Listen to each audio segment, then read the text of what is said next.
Good morning, everybody. Today, well, it's Ladies' Day. I love that to start with. But there is a spot in Denver called Blackbelly Market. And the women and gentlemen here have taken a spot to new heights. I cannot tell you how great it is, but they will. I've had the pleasure of all of it, and I just want to share the fun with you. Lauren Rosenberg and Kelly Kawachi, good morning. Okay, Laura, uh, the better half, I guess, of Jose Rosenberg, We could or say the, that. or the best half of Sophia, No, who is thank a you. very special with the most incredible parents I've ever met. Okay, welcome. Good morning, Laura. Thank you. Let's Thank you for start having with us. you. I had the pleasure of seeing you last night when I guess it's just, is this the second dinner you've done like this? This is actually the fourth or fifth. We started Oh, in April. Yeah. okay. Start with Blackbelly Market. What is it? Where is it? And what are you doing? So Blackbelly Market in Denver is a butcher shop and a deli where we produce our house-made cured meats. We sell butcher cuts. We do our famous breakfast burritos that are cult classic, brought down from Boulder. People are obsessed, and there's a good reason for that. Amazing sandwiches, salads, all with ingredients that are chosen with care.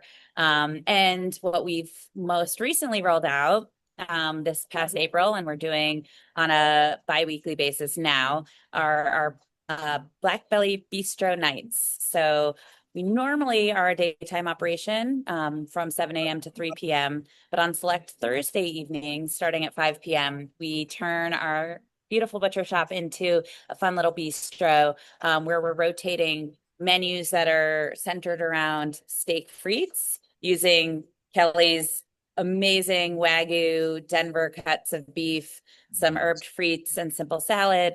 A really nice menu centered around that. And now we're alternating, bringing in a little Italian red sauce joint flavor on certain Thursdays, centered around chicken parm, some house-made pasta, antipasta, and that kind of thing. So we're switching between bistro nights that are French and bistro nights that are red sauce Italian American, and just really just having fun, giving Denver diners an essence of, the chef-driven menus that we have up in Boulder at our flagship restaurant. Well, first of all, I could not believe the transformation because I go during the day, it's fabulous. But at night, you just made it look like the most welcoming restaurant inside and out.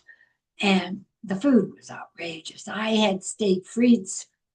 I mean, I don't even like steak. It was incredible. The frites were divine, the bread, the whole thing, but very special. And Kelly's just brilliant. My favorite story with you, Kelly, though, is every time I look at you, you're Lauren in my size. And a butcher who has won the James Beard Award. I expected to see a real person as opposed to us. Well, we'll wait on the James Beard one day, but she has Maybe. A Michelin star for Oh, being well, yes, for being a young professional that we should all admire, which we do. But yes, Kelly's extremely impressive. I admire her every day, and her strength is not something you'd expect from someone so little. she's tiny. I am tiny. I barely 5'4". Mighty, but mighty. Yeah, I mean it's funny because people still ask uh or kind of get this look of when they ask for a butcher, they don't realize because sometimes I'm working the front, as a cashier if I need a cover and they have questions about meats. It just makes me laugh. I know they're not being like discriminatory or anything. I It's I wouldn't look at myself if I was expect no, that. Yeah. I don't Great. think anybody's being discriminatory. I No. think Yeah. we're amazed is- Yes, impressed is the word I use. yeah. Yeah. Okay, tell us about the butcher nights that you do because that is unreal. Yeah. So we started the market like almost 9 years ago, but Older. In Boulder. Yeah. in Right. Boulder, This moving- market is almost a year and a half old now, Yeah. the one in Denver. Yeah, so the one in Boulder, we shifted from making it in as one restaurant to a butcher shop next door, and that became a huge success. And then this opportunity fell in our laps about like a year and a half ago to kind of capture the Denver crowd, and with an opportunity to increase salumi production. Um, and that's something that Jose and I were already talking about of how we can increase that production already. And that kind of fell in our laps to kind of have this already built chamber that's 3 times bigger than what we have in Boulder. And that's where the conversation started about Blackbelly Denver. And then, yeah, we took the leap, and it's been interesting because I think with Boulder we had such a fan base and like already built loyalty with the people of Boulder. And Denver's a saturated market, and it's definitely eye opening to see like, okay, like we need to work on what we offer as far as like offer more or even offer less. So we've had to kind of go through this change in Denver. It still very much is very similar to Blackbelly Boulder, but it's more Denver, Tennyson specific molded. The crowd's different. Cuts of meats are limited to what I found was kind of a good want or need from the customers coming in asking specifically for certain cuts. And then also the we have a big lunch crowd, breakfast crowd, but we had for quite a while people asking about dinner. Not a lot of people asking about steaks. I think that's where the conversation kind of sprung up about doing these bistro nights is how do we get people to come in and want to buy more steaks, because we are at a higher price point. And I understand, like, with times now, like why should someone spend so much on a piece of steak? Well, our thing was always support local and give quality meats. And it's not easy to kind of just trust our word for it. So I think these bistro nights and then like the Bites with Butchers kind of showcases and lets them kind of taste it and sample it before going all in and trusting us on meats. So it's been really cool seeing the reactions. And since those bistro nights, I don't have the numbers in front of me, but I feel like more people have come in to buy steaks and sausages because they just, they've had it now and they've trusted us. So Okay, yeah, because yeah. I was not aware. I always come in and have my sandwich or salad. I didn't realize you are selling meats Yeah, down there as well. So that's great to know. yeah. Yeah, it's a smaller selection. There's limited space down there in Denver for it. But like Kelly said, we've kind of optimized based on what we're seeing the neighborhood receptive to have a nice selection of limited quantity. And that's the other thing, we really encourage if you're we don't encourage high quantities of meat consumption. It's have quality with maybe Right. a little bit less. And that's really always been our mantra. We, understand the implications environmentally, health wise. But if you're going to eat meat and you're going to eat red meat, you're better off eating our meat because it is much better raised, produced, cultivated with care. And then when it comes into our shop, we break it down, it's fresh and, yeah, Well, it's as good as it can possibly be. Well, the steak last night was incredible. You could cut it with a fork. I mean, it was fabulous. So at these nights, Kelly, you pick a product each. Yes. Well, so for the bistro, Yeah. the cut, we changed it only For once. So what's that? your butcher affairs that you do for charity. Yes. For Yeah, Bites of yeah, Butchers. Yeah, that's yeah. that's So our other event series in the evenings. And so yeah, again, centered around butchery, but this includes a demo so you can actually watch Kelly do her craft. Right. So do you want to, so yeah, you can explain that, Kelly. yeah. So the Bites of Butchers, we that's more of an educational piece for I guess more so for kind of connecting the animal and the craft of it to the customers. So and trying to honor the ranchers and what they do. So we'll choose an animal and then a section because it's only a couple hours, so I can't cover a whole animal in that. I could, but it just would be really fast. Should be sweating. And Yeah, we but want to make them more focused so people can yeah, apply these, exactly. yeah, So it'd be a learnings. specific animal and a specific section of it. And that's the feature of the night. And then I'll break it down right in front of everybody. It's this intimate group of like 22 people. And they're open to ask questions, kind of get up close to kind of see it because I don't think people see that every day. They don't really know where their steak comes from. And then along the way, I can give some cooking tips, and then at the end, they can buy those cuts that they just saw that I broke down. And along the whole thing, they are trying cuts from from that animal. So the chefs in the back are making 5 bites of that specific cut, and it's kind of just it's kind of like they go full circle. So they're like, if they don't know or they know about the cut but want to learn more, they're watching me and asking questions, cutting it down, and then they get to like taste a little bit and understand, oh, I didn't realize I liked this piece, or maybe they didn't like it. At least it's an educational piece so that people know which different animals they like, which different cuts they like.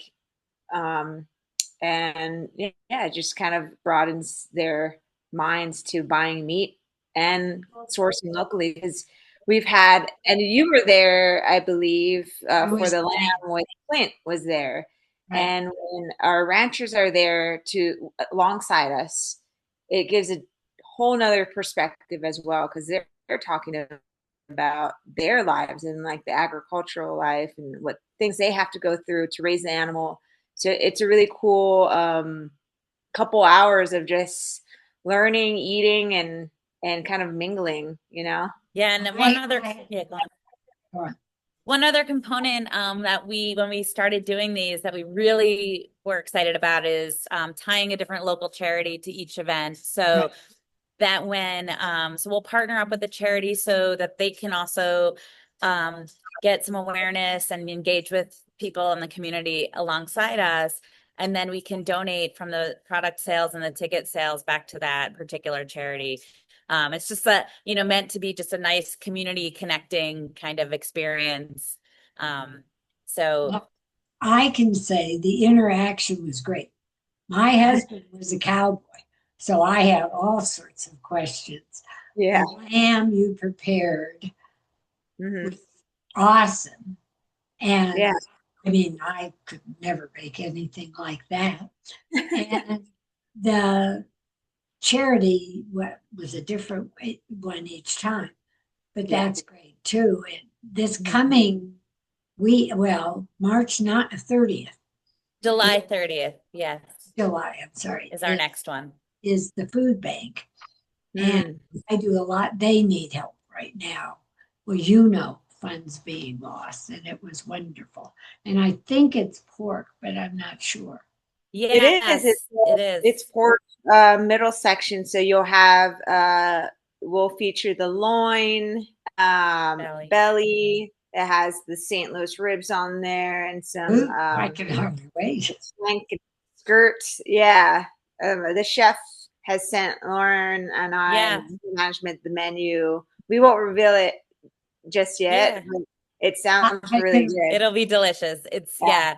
So, different preparations on all of these different cuts coming from the middle section, like Kelly said, the belly, loin, ribs, flap, that Mhm. kind of that section, and So our chefs will be cooking up some delicious bites. And then, after Kelly's completed cutting all of this, these cuts are available for sale. So you've got fresh cut pork for this event, but meat in general. And then because the ranchers are kind enough to donate the meat for this event, then we are able to donate all of those meat sales from that animal back to the We charity. bought So, lamb.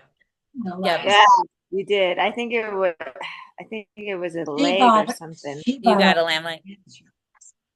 She bought Yeah. lamb chops, but that's Yeah, so this July 30th event, this one is sold out. There's 2 more left this year. So this one benefits Food Bank of the Rockies, July 30th. That is sold out. The next one will be October 8th, and that benefits our nonprofit Sophie's Neighborhood for our rare disease research. And then December 10th will be the last one, and that'll focus on beef. So it'd be really exciting second half of the year with these events. October 8th. Meaningful. Okay. October 8th. And that is centered around sausage. And we're working with our neighbors, Call to Arms Brewing, on that one. And Kelly can actually cook with some of their products and show how to make sausage. And that'll be a fun sort of Oktoberfest time to do that. A really great event. Yeah, that would be a good one. If it's anything with Sophie, I'm for it. I if you could just look up her pictures right there. Oh, right above yours, Sophie. That's so sweet. But it is great. We haven't told people where the market is open, when, or any of that good stuff. Yes. We are located at 41st Avenue and Tennyson Street, 4124 West 41st Street, I think. I can't remember. 41st and Tennyson. Yep. 41st and Tennyson. Tennyson and Turner. Right.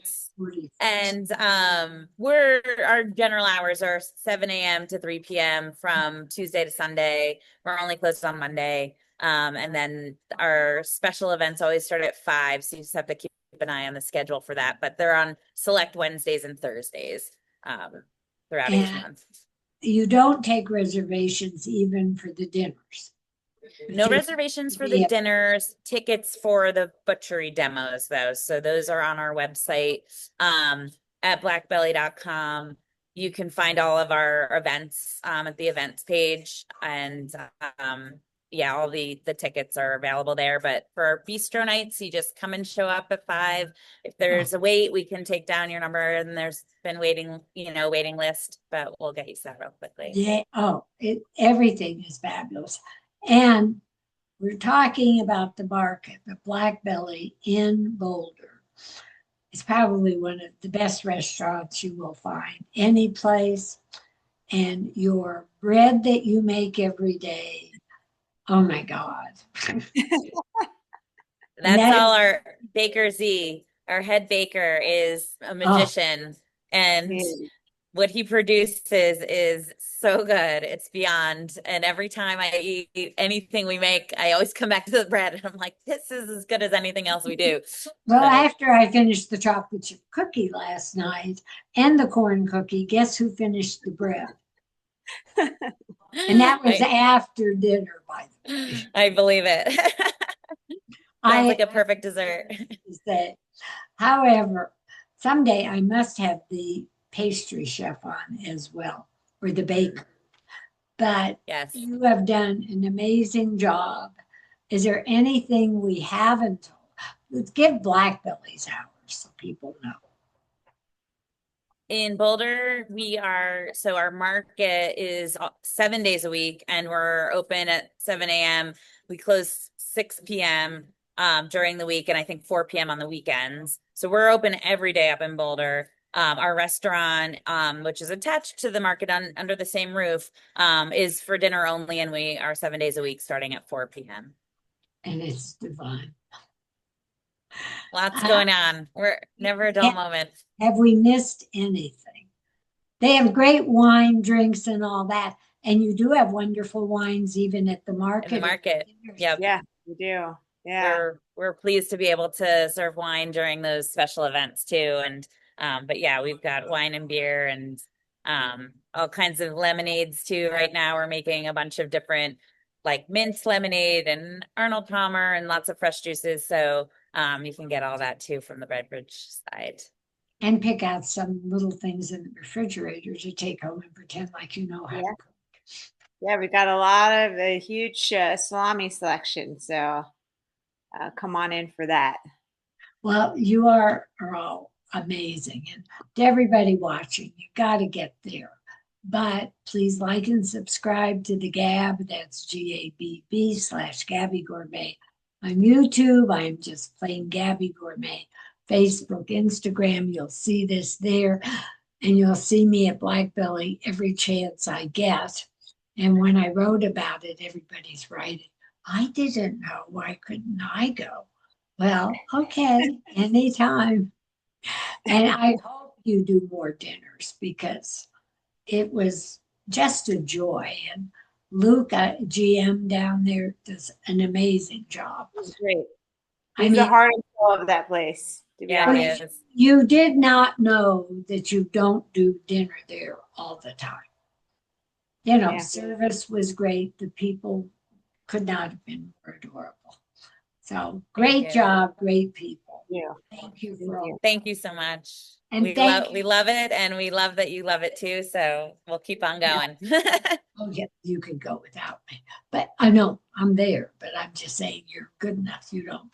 It's fabulous. You all are, and I do have to say that Hosea and Lauren do so much for the community. They have a wonderful charity for Sophie's neighborhood. Look it up. It's that and the food bank.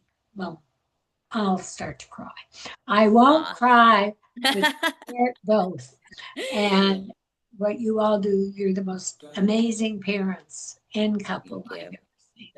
So, well, bless you. Love you. Kelly, love I adore you. You're my size, but I'm not mighty. You could have been a butcher.